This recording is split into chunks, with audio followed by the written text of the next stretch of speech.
joining us. Now, Fred Barnes from the Weekly Standard. Always good to hear from you, Fred Barnes. How are you this morning? Good. I'm fine. I'm going to stay home. I don't blame you. That's the best thing to do, but you're going to keep it here on WMAL all day, Indeed. of course.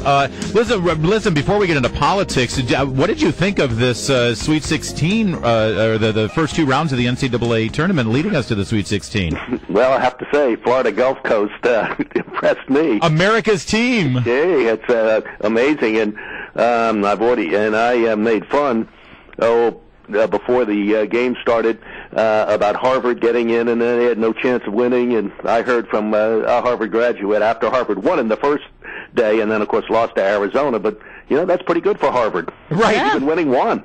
As if Harvard grads aren't insufferable enough, Fred Barnes, and now you throw this one miracle win one in there. One game is all we can give them. But Fred, you follow basketball. Had you ever heard of Florida Gulf Coast?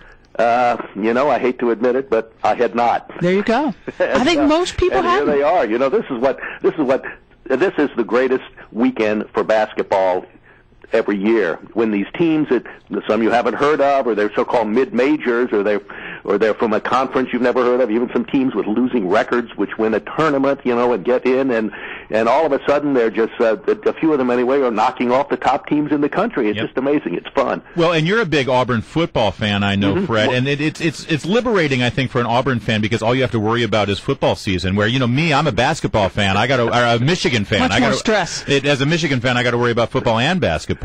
Well, my son went to Auburn, and I've sort of inherited Auburn as a football team that I follow. I actually went to the University of Virginia, so I'm following the National Invitation Tournament, the NIT, and I went to the Virginia St. John's game in Charlottesville yesterday. It started at 11 a.m. Oh, my. I had to miss church. Oh. Go to a basketball game. Well, listen, if you have faith in the Cavaliers in basketball, postseason basketball, that's just like church, I think. So take some faith, but they won easily yesterday. Well, let's slowly pivot to your review here on Bobby Knight's book here. I saw it at the Weekly Standard. What a great, at the Wall Street Journal. Yeah.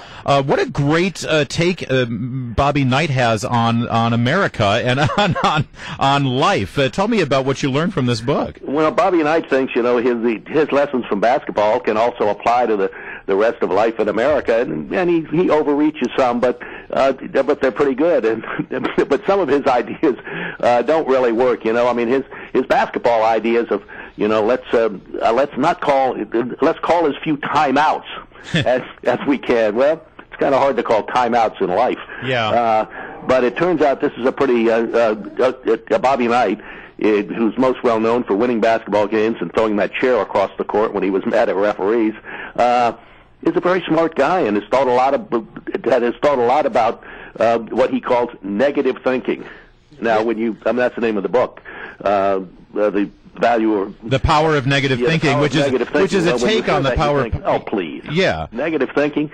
Well, then you read the book and you find out what he's talking about it's basically be prepared, think about what are the things that can go wrong, what will cause you to lose, and it's a different way of looking at things, but actually a very smart one, and it obviously worked for him. He won over 900 basketball games as a coach. I have a hard time with this one, and time with Bobby Knight is like girls with old boyfriends. You forget the bad stuff and you just remember the good stuff. Yeah. It wasn't that he threw a chair once. It wasn't that he yelled at a kid once. He had a pattern of abusive behavior, and in my opinion, the bad outweighed the good. Well, and so now to see him as some paragon of virtue. He was a coach you might not want to have send your son to play basketball for. I mean, he yelled at players. There are coaches that still do that now. Now, I like the coach at the University of Virginia, Tony Bennett, who doesn't do any of that. And Virginia does pretty well. That's the downside. What you raised, Troy, is the downside of Bobby Knight, and a lot of people remember that and don't like that part of his whole basketball career. And yet, you talk to the players who were in that program, some of the supposed targets of that, as you call it, abusive behavior. They swear by him. They think he was the greatest thing that ever happened to their lives. Well, he was a great coach, but that doesn't mean everything he did was great. And throwing the chair wasn't, and yelling and screaming at players. And he grabbed one at least once, and or at least grabbed his jersey. And he was a very intense coach, but. also a great coach. Well, listen, there's a lot of intensity in the Senate right now, and you talk about throwing chairs. Rand Paul is sort of throwing virtual chairs all over the place, and this weekend he had quite a bit to say on Fox News Sunday about a kind of a new message for the Republican Party.